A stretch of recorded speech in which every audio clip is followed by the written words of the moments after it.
అందరికీ నమస్కారం. ఇది నిన్న పెట్టిన లాస్ట్ వీడియో కంటిన్యూ అన్నమాట. ఆ ఒక్క దంట అనేది ఇలా గుబురు గుబురుగా తయారవుతుంది.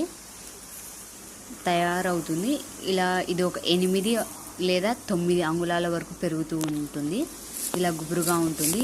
ఇలా కొంచెం ఉన్నప్పుడే కోసేయాలి. ఎక్కువ పెరుగుతుందని వదిలేయకూడదు. అలా పెరగడం వల్ల దంట అనేది నేల కొరుగుతుంది.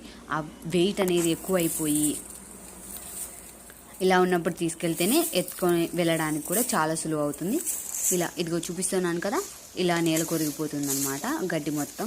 అలా నేల కొరిగిన తర్వాత కోయడం అనేది చాలా కష్టం అవుతుంది. యూరియా దీనికి సరిపడేంత వాటరే ఇవ్వాలి. యూరియా కూడా వాడచ్చు, కానీ అది అధిక మోతాదులోనే వాడాలి. ఎక్కువ వాడడం వల్ల పశువులకు కూడా ఇబ్బంది అవుతుంది. ఇది ఒక 5 లేదా 10 సంవత్సరాలు కూడా పెంచుకోవచ్చు అన్నమాట. మనం ఏమంటే వాటర్ సరిపడేంత ఇవ్వాలి, అంతే చాలు.